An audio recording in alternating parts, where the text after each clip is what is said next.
Hello viewers, it's Josie. Welcome back to Eclectic Movie Reviews and Updates. Because movie theaters have been closed since March, I've been using the past few months as an opportunity to check out some older movies. Today I'm going to discuss my two favorite film discoveries of the summer of 2020. And those happen to be Being There, directed by Hal Ashby, and Local Hero, directed by Bill Forsyth. Unfortunately, I don't have the DVD of Local Hero with me because it's an interloan and I had to return it. This happens to be an interloan too, but I'll return it very soon. But let's start with talking about Local Hero. This culture clash dramedy follows Mac, an oil industry businessman from Texas, as he goes on a business trip to Furness, Scotland, in order to acquire property for his company Knox Oil. In Furness, Mac befriends the villagers and learns the beauty of slower-paced, small-town seaside life, as opposed to big city industry life in Houston. The scenery of the seaside village is gorgeous. Bill Forsyth and cinematographer Chris Menges make you want to take a tour of the town. The quaint yet moving score of Mark Knopfler from Dire Straits adds to the warmly whimsical atmosphere of the setting.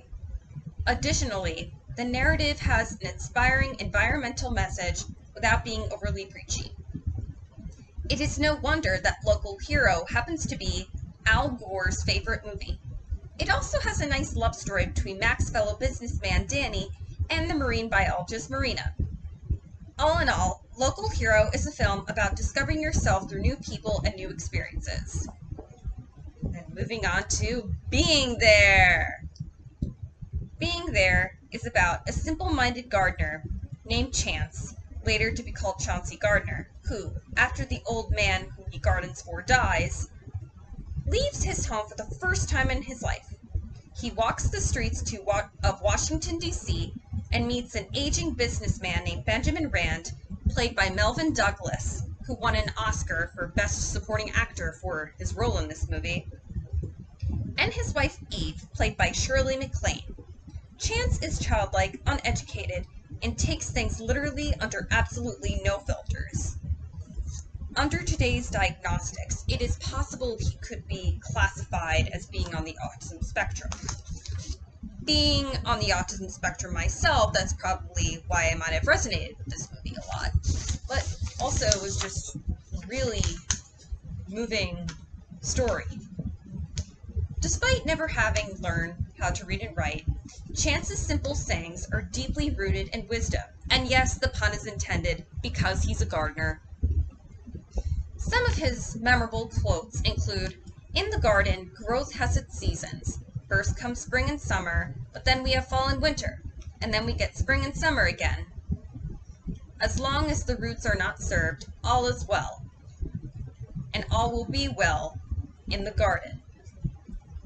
This is just like television, only you can see much further. Chance's inspirational musings make him become a media sensation and an unintentional political spokesperson. Several film critics and pundits today claim that the film shows how any idiot in today's political climate can rise to the top by being on television. I understand where their point is coming from, given how media and television play a huge role in the narrative. However, I do not see Being There as a cautionary tale about contemporary politics at all, but rather a manifesto of how we can be as human beings. Chance's kindness, acceptance, and non-judgment of others are qualities we can take on ourselves if we gave them a chance.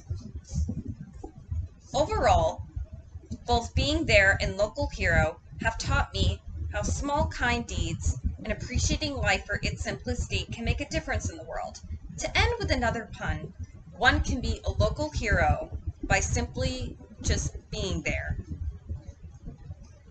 In closing, I would like to give a shout out to Brian Sauer and Elric Kane from the Pure Cinema podcast for turning me on to several great cult classics, which I plan on discussing in future videos. You guys have changed my life. If you like this video, then you can click the like button and subscribe and be notified for more reviews. You can also follow me on Instagram at Eclectic Movie Updates. I'm also on Letterboxd, search Eclectic Movies. I have another YouTube series called Positive Poems. The Instagram page for that is at Positive Poems. Well, it was a pleasure discussing these two movies with you. I hope to see you again soon. Stay safe and healthy, everybody. And goodbye for now.